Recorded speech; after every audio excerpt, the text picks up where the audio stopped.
you ever done the clapper thing for TV? Oh my God! I You just have to go like this. I didn't know these were real. They're real. They're actually. I thought these were just What is transitions. it? What is yours? There, that was so good. Oh my God! I feel so accomplished. I'll take this from you. Welcome to the podcast. Thank you. How are you doing today? Amazing. We just saw this video of you explaining the hippocampus and explaining the pituitary gland and your favorite neurotransmitters.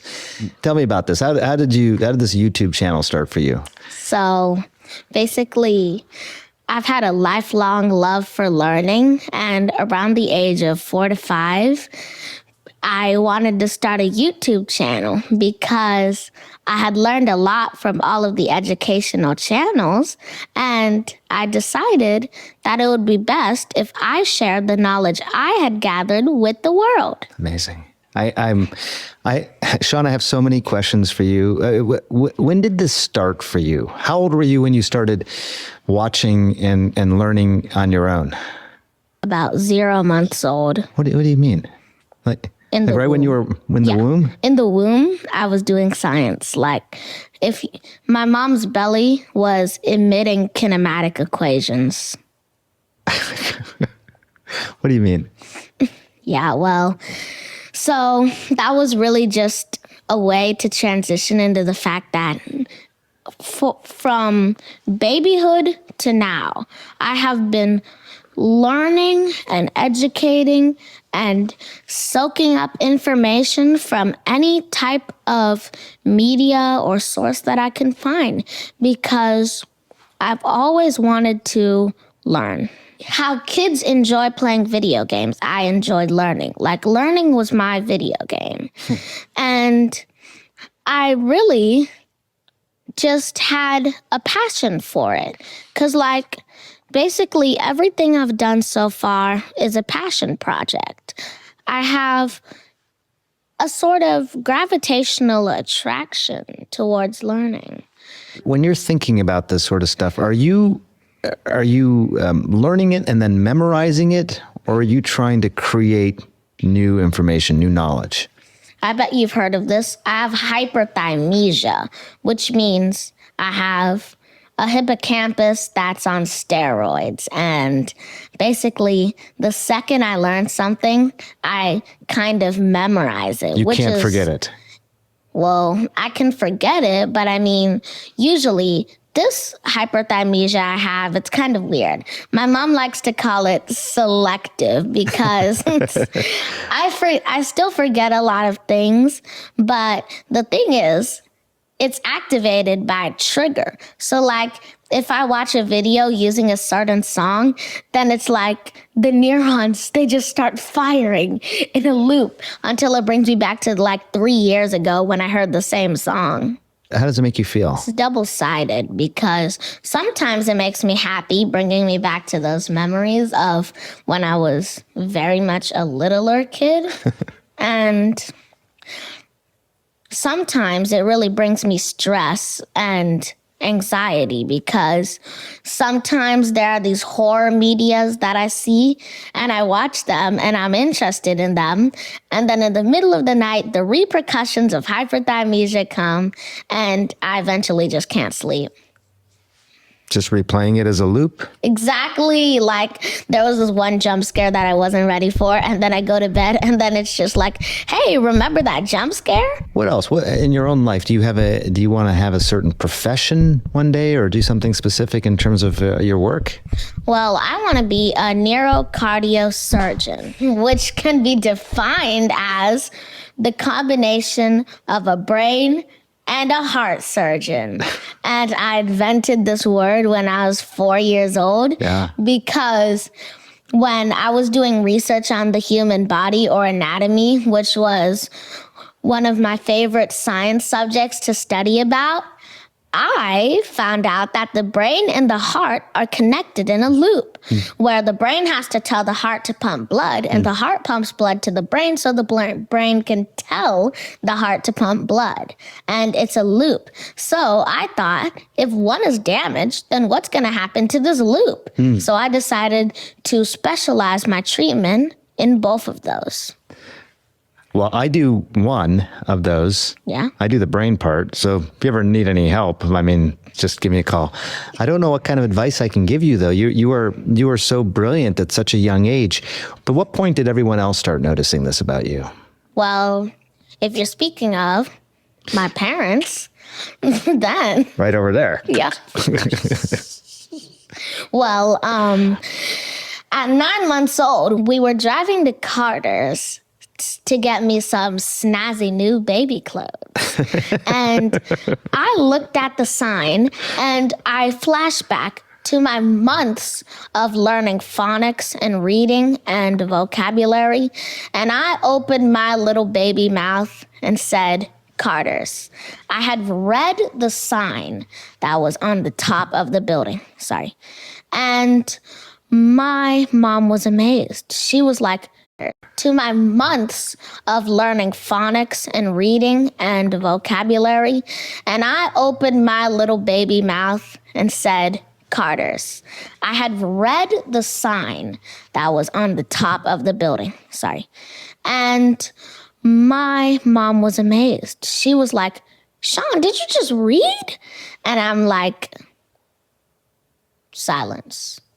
So when we got home, she showed me some baby flyers she was getting. I read them. She told my dad that I could read, and my dad didn't believe her until she showed it to him. So you weren't going to regular schools. Were you learning mostly at home? Yes, actually. I was mostly self-taught, and this did have some negative repercussions. And you may be thinking, how is this negative? Well, you see, I had overlearned. There is a saying that's like, you can never learn too much. Well, with me, I broke that. Because if you tried to show me a French fry, I would have said letter I instead of French fry. And my mom was not exactly happy about this. So she tried to take me to the park because we had gone to a psychologist and she was like, your son is learning too much. Your son is learning too much. Yeah, teach him how to play. And my mom did exactly that. She took me to the park and I'm like, woman, you're wasting my time. She tried to show me Mickey Mouse and stuff. I'm like, ew, get this monster off my screen. And then eventually she kind of gave up and let me start learning. We went back to the psychologist and my mom said her plans had failed. So she put me in a school, and not just any school. High Achievers.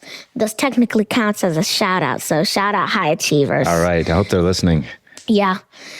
But if you have gifted kids, that school's good because they will let your child progress at their own speed. So if your kid finishes, let's say, preschool in a week, which was me, then they move you on to kindergarten, and then kindergarten to first grade until I was in second grade at like the age of 3. Wow. That's that's pretty incredible. Do you know any other kids like you? So I don't know if you've heard of the kid who got accepted into Morehouse at 13. Yes, I just did. He's actually in my school. Now, obviously you love to learn. Do you miss out on the other part of life, the playing part and other stuff? And you didn't really enjoy going to the park, sounds like. I did. I do everything too much. I play too much. I learn too much. I read too much. Well, there's no such thing as reading too much, but I mean, based on normal standards, I read too much. Do you have any bad habits? Bad habits. Annoying. I vex every day. And if you ask my mom, she would list like 30 other things, but I don't want to be too self-detrimental. No, definitely. You shouldn't. I mean, everyone's really super proud of you. So, and then you want to do this neurocardiac surgeon. That's what you want to be. Yes. So there's a brain over there, by the way. So you're very familiar with the brain? I love the brain. You love the brain? What do you love about the brain? I love the brain too, by the way. I think it's 3.5 pounds of the most mysterious tissue in the known universe. Is that how you feel about it?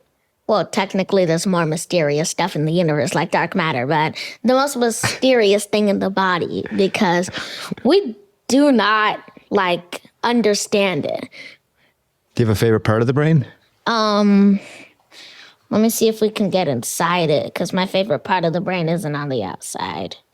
I think you might be able to pull it apart. Let's see here. So, Do a little surgery on that there, Sean. okay. Scalpel. I'm your scrub nurse. There you go.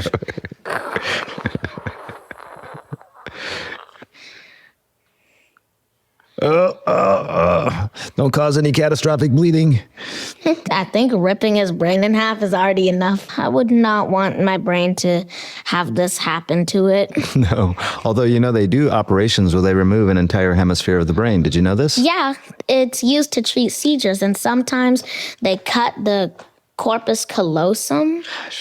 And that causes the two hemispheres of the brain to argue.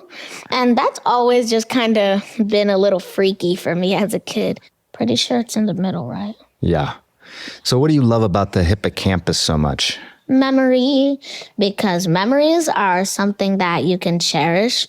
And I think memories are the best thing ever because they allow you to share a special bond with your past that usually animals without those developed brains that we have, they can't share that same bond with their past because they wouldn't remember. Right. So What do we you- have a special advantage with our advanced brains. If you could change something about the brain, what would you change? Infinite storage. I would make it so you could remember anything and everything and you wouldn't forget. Infinite storage. I would make it so you could remember anything and everything and you wouldn't forget. That could have its downsides, but you'd have a pretty sick superpower though. You would. Sounds like you're kind of close to that, aren't you? Yeah, hyperthymesia, but I still forget stuff. Do you?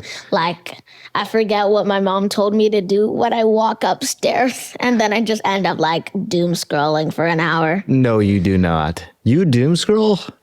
Well, I would not have guessed that. I'm still a kid, though. Just because I'm smart, I'm still a kid. Yes, you are. I can tell this is the size of my brain. It's pretty good. It's pretty brain good. is I think literally your the brain might size be a of little denser in a good way. Yep. Yeah. So why do you think it's so important to get science out there? Well, science governs everything around us. From the air we breathe to the words we speak, it is the governor of all human, animal, and non-life. It allows for you to walk, to talk, to move, to live, to experience, to die. And if we do not have an understanding of what brings us to this world, then why even be in the world in the first place? Do you think that other people share your interest in science? You think there's a lot of people who want to learn this? Well, other than scientists, if you're talking about your average Joe, John Doe, then I don't really have a feeling because if everyone was interested in the science like I do, then my channel wouldn't have to exist because my goals would already have been achieved. Does it surprise you that people are not more scientifically literate? Very much because, have you heard of the term Facebook mom? Mm-hmm. They will walk up to you and say, they will show you a clearly AI picture and say, why can't you be more like this kid who built a helicopter out of soda bottles? And that's not true. And the same thing goes for science. You see, there are a lot of pages that show you fake science. Yeah. Or science that has been dumbed down so badly that it's fake. And this is everywhere. You can't escape it. So how can you tell the difference between real and fake. Right. There are a few main ways. First of all, check language. If something like the Oxford Dictionary posts a science thing that's like, new science term has been discovered, it explains how waves can be particles. And then it's something like duality. This is obviously true because it's from a credible source. It doesn't use clickbait language, and it explains everything clear and concise. These are the 3 science credibilities. If you find a website that uses clickbait language, is not from a credible source, and doesn't explain things concise and clearly, or hides it behind a paywall or an ad wall, then abilities. So how can you tell the difference? Me, I broke that. Because can be particles. And then it's something like duality. This is obviously true because it's from a credible source. It doesn't its downsides, but I mean, you'd have a pretty sick superpower though. You would. Sounds like you're kind of close to that, aren't you? Yeah, hyperthymesia, but I still forget stuff. Do you?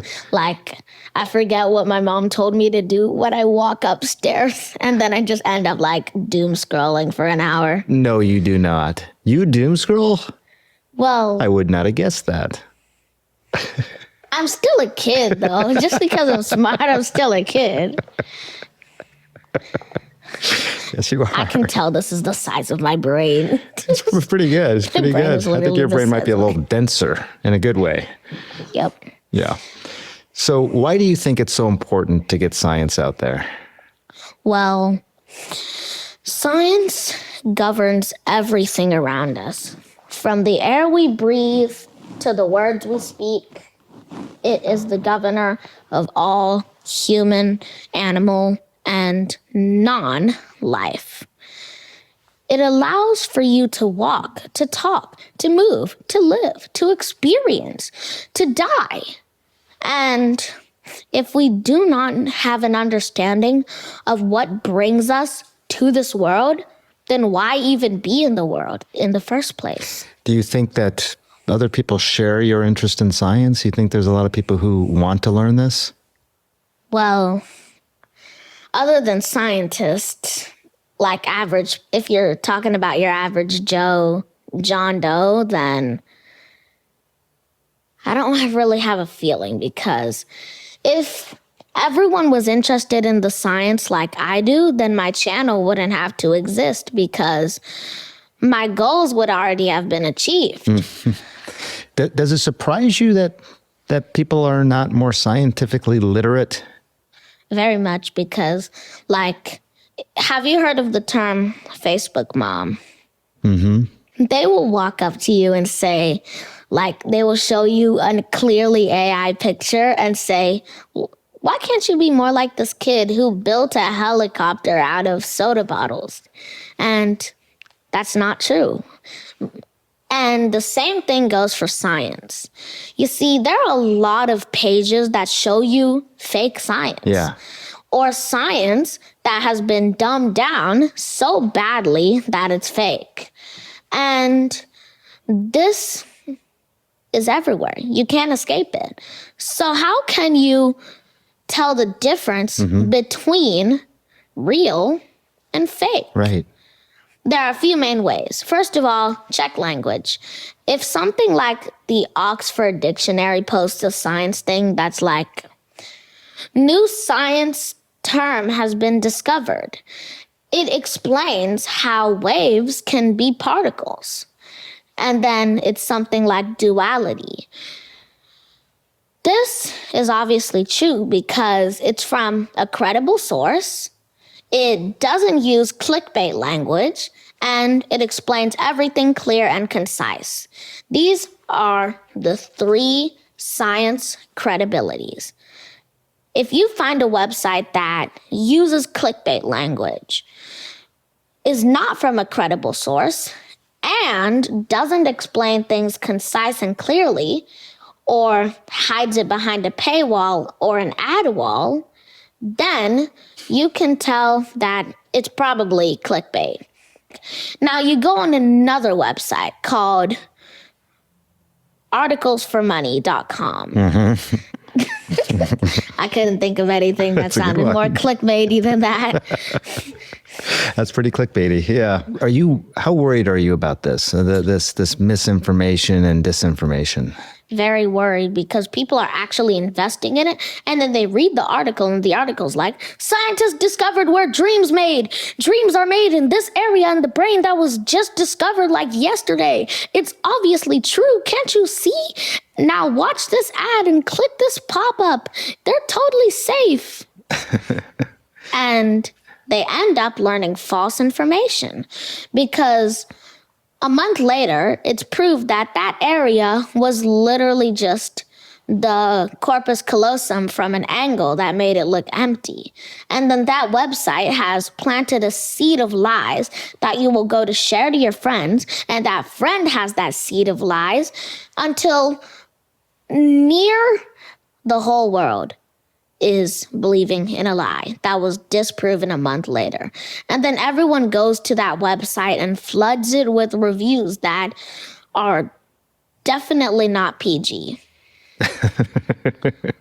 So I know you're trying to help combat misinformation. You got your own YouTube channel. You have 1.5 million followers. Is that right?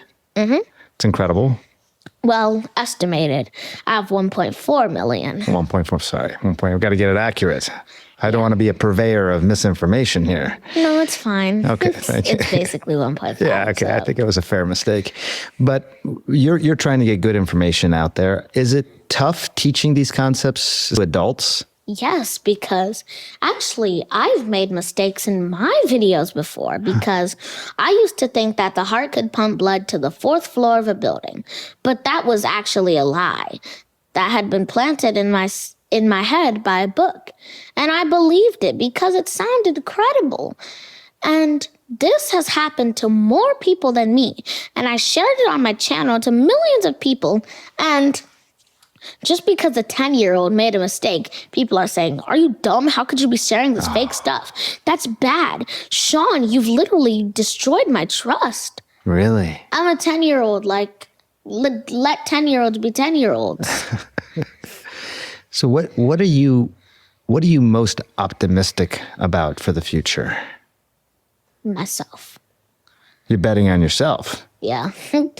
I know that my dreams seem big, but if your dreams don't scare you, they're not big enough. Oh, that's good. I like that. Did you come up with that on your own? No. I saw it in a barber shop. That I did not expect. So you're optimistic about yourself. What about the world in general? I gotta get real with you for a second. Let's do The it. world is in a state of turmoil. Like, we're doomed. We're doomed. Like, everything that's been happening now, it always seems to be negative. In the words of my mom and her prayer group, it's like every single day a new shooting is happening. Yeah. Like, if you've recently watched the news, then every single time you're gonna see at least one shooting. It's like there's a state of evil floating around everywhere. People are doing unruly, unholy, horrible, psychotic things, and there's not even a reason. Like, what compelled you to kill some guy? Like, what compelled you to hold a shooting at a local Walmart? Like, there's an old grandma trying to shop for some diapers for her grandson there, and you're just gonna walk into there and start banging the place? What's the point? There's no reason. So, I'm not very optimistic about the world right now. How do we change this, Sean? We have to start realizing about what we're doing. The first step is to see all the pain and suffering that's going on and devise a plan. And this plan has to be sent through the news, through every single piece of media we can try to get to say this message that we have to stop hurting our friends. We have to stop making things on purpose that will impact the world negatively. I think you're going to be a big part of that, Sean. You're going to be around for a long time. You're going to outlive everybody in this room. So we're counting on you. That scares me. That does? Why does that scare you? I'm scared of death. Well, I'm talking about the fact that you're going to live a lot longer than us. Yeah, but what am I going to do without my mom? Aw, Stop laughing, Mom. It's serious. that is serious. You love your mom. Do. I didn't mean to make you sad. Okay, let's lighten the mood with a fun fact. All right. Hey, before I know you have some questions for me, Yes. but so I have kids that are older than you, by the way, quite a bit older actually. What advice do you have for other kids, maybe kids that are close to your age? Never stop believing in yourself and your dreams. Your dreams may seem too big or too hard, but that just means you're dreaming the correct way. You're dreaming big, you're dreaming hard, you're dreaming strong. And never let anyone tell you that your dreams are not good enough. Because they are. Even if your dream is to sit in your room all day and do nothing, that's still what you choose to do with your life. Don't let people criticize you on your own choices. They're your choices, and you are you, not them. So they can't control you. When you're being you and they're being them, you are not being them. Everyone's different. Hey, I'm curious though, before I let you ask me questions, how much of what you learn is stuff that you are memorizing and then recalling and reciting versus coming up with new ideas and new thoughts? Stuff that hasn't been out there before. Are you thinking about things in different ways? So there's this theory I've made called graviton quantum sponge theory. Oh my gosh. And oh my gosh, indeed.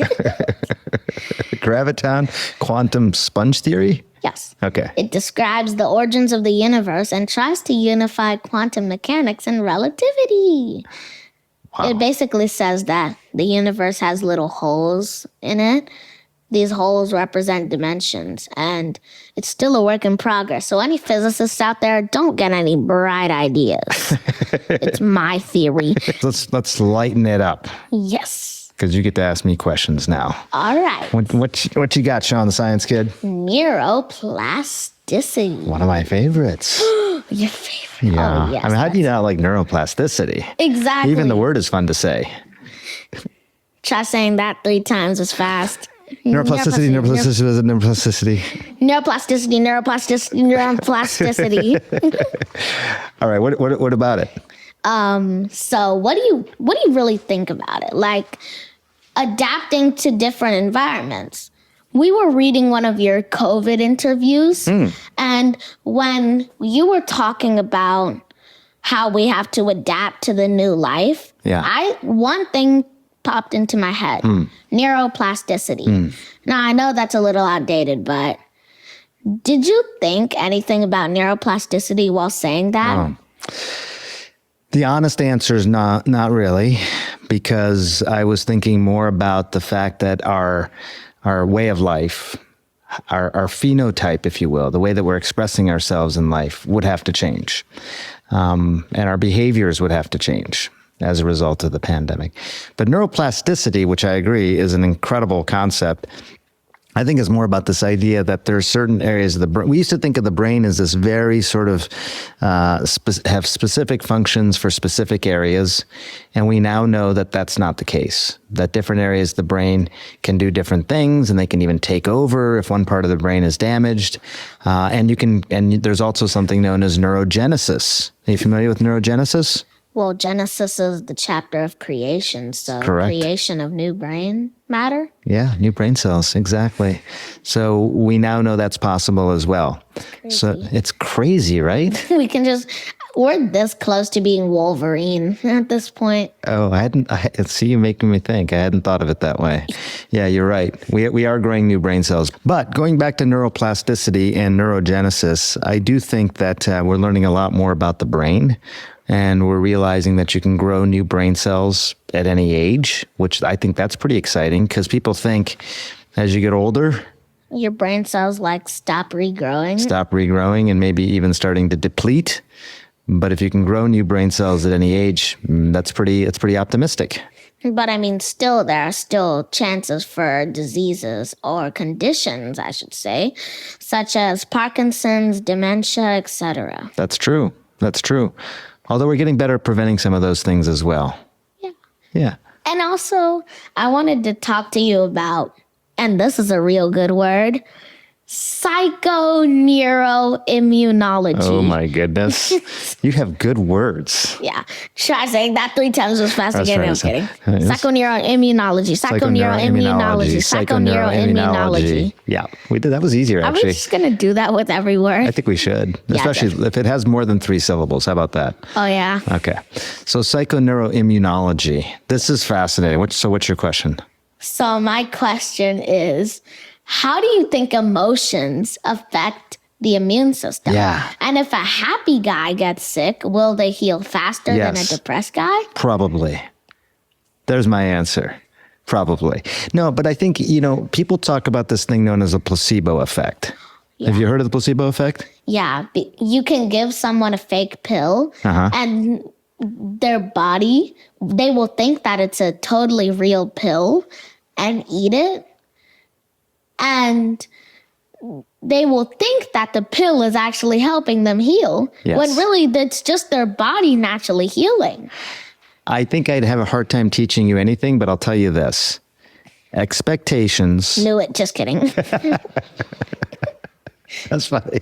You're really fast. You have a fast brain. You know that? Yeah, exactly. Expectations and experience are inextricably linked. Do you know what I mean by that? Yeah. If you expect something good to happen and it happens, then you're going to have a lot better, a much better feeling than if you expect something bad to happen and something good happen. Yeah, and if you expect something to hurt, it'll probably hurt. Yeah. If you expect it not to hurt, it probably won't hurt. If you expect to get better faster, if recover from an infection, activate your immune system, then all of that will actually happen. Oh my God. I think, Psychoneuroimmunology. yeah. It's a real thing. This little thing helped me more than my last therapy session. It's called the Pandy, a lifelike plush toy. I think we could also refer this to like when babies get hurt. They're like, oh my gosh, wasn't that so fun? Exactly. Amazing. And then the baby's like, oh yeah, that was fun. Or if they go into like really cold water and you say, that water's warm, it's not that cold. And they actually think it's comfortable. And I wish that still worked. Like you could just tell someone, this is going to be fun. And they're like, oh, cool, this is fun. you can do that. I bet you could do that because people believe you and you're very convincing. Yeah. Yeah. What else you got? My next question is about cryogenics. We got to say it. That's the syllables. Cryogenics. Okay, got it. Yeah, I'm a little mixed on cryogenics, kind of like you are on time travel. I think the idea of suspended animation. Are you familiar with suspended animation? Yeah. Of course you are. And if the idea of that becomes more real, then I think cryogenics may follow. But I think right now, we know that you can make things really cold and slow down metabolism, but sort of making that last long into the future, I think is And then trying to get them to come back. to reanimate. Yes, very challenging. Although, Sean, Yeah. I think if anybody will do this in the future, I'm betting on you. I'm betting on you. Cryogenics. All right, so those are good. So we got neuroplasticity. We did, Psychoneuroimmunology. I don't think we'll do the repeat thing again. Psychoneuroimmunology. And then cryogenics. Cryogenics. You had like good questions. You got any more? Now these are just coming from the relics of the back of my mind. I love it. What's your favorite neurochemical? Oh, well, that's easy. You want to guess? Endorphins. Yeah, how did you know? Because Those most are people mine too. really. By the way, endorphins, good. Endorphins, endorphins. Yeah, most people would say dopamine, don't you think? Oh yeah. So what are endorphins? Endorphins, they're like feel-good chemicals. Yeah, they are. They're in the same category as dopamine and serotonin. Yes. And they're usually associated with the same thing oxytocin is, love. Yep. And another thing that they're associated with is morphine. Oh. Endorphin. That's where morphine comes from. So endorphins are kind of like our own body's natural morphine. Isn't morphine a drug? So It is a drug, but it's something that's synthetic. But they got the idea for morphine from our endorphins. We have our own morphine system. Isn't that cool? And by the way, that relates back to the placebo effect. Like if you can harness your endorphins, that's why you feel good. That's why expectations and experience are so linked. And you're doing the happy dance. I love it. You got any more questions for me? Oh yeah. So you have an Indian background, right? Yeah, I'm Indian. Yeah. Did that have anything to do? Did that do good for your career path? Did that do bad for your career path? Did it have no effect? Wow. That's a really good question. Okay. I think it did good for my career path. And I'll tell you why. I think I have a funny sounding name, Sanjay Gupta. It's not that unusual in India, but here in the United States, pretty funny sounding name, right? But also that means pretty memorable name as well. So I think that's good, right? I feel like Sean is a pretty common name, but my Irish spelling makes it a little less common. Sean. I like it. Do people call you Scene ever? Oh my God. I can't even. How did you know? I get called Scene more times than I get called Sean the Science Kid. Really? Literally. Come on. I have friends who've known me since I've come into the school and they still said, yo, what's up, Scene? Well, you've seen my annoyance. Like, are you kidding me? Well, I like your name. I like the whole thing you got going on here with this jacket and everything. Sean the Science Kid. That's pretty cool. Where'd You this wanna see jacket? the back? Yeah, let's see the back. Oh my gosh, that is a very good picture of you. That really encapsulates who you are, I think. And you have all these things. You have robots, you have molecules, you have brains. You have a lot of interests. By the way, astrophysics, I thought that's what you were going to go into versus neurocardiac. Well, technically, I'm going to do theoretical physics too. Oh, okay, of course. And I'm going to do both of them. Well, Sean, I wish you a lot of luck. And will you promise to call me if you need any help? I don't know if I can help you because you're really smart, and I think you're gonna figure it all out on your own. Hold up. After this, what's your number? Okay.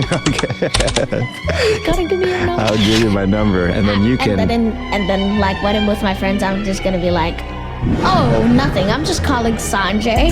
Sanjay who? Sanjay Gupta. What?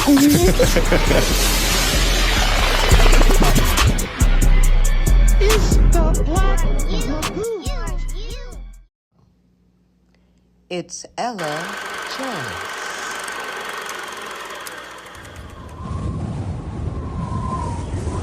Take one.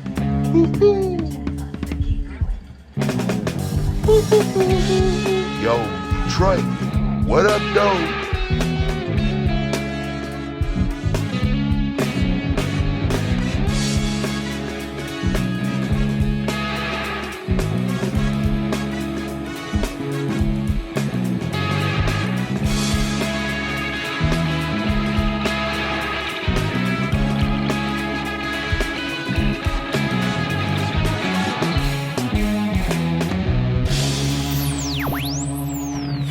Bank on Bankston Market and get connected. You can bank on Bankston. You can bank on Bankston.